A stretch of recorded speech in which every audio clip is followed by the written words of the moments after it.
திருப்பூர் மாவட்டம் அவிநாசி கருணாம்பிகை அம்மன் அவிநாசி லிங்கேஸ்வரர் கோவில் கும்பாபிஷேகம் 2ஆம் தேதி நடக்கிறது.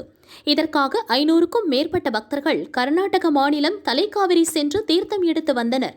அவிநாசி வீர ஆஞ்சநேயர் கோவிலில் இருந்து ரத வீதிகள் வழியாக தீர்த்தக்குட ஊர்வலம் சென்றது.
கொண்டு வராதீங்க.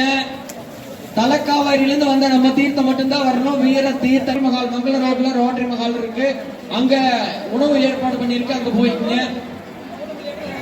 கூட இருக்காங்க, அங்க போய் சாப்பிட்டுக்கலாம். தீர்த்த ஊத்தனவங்க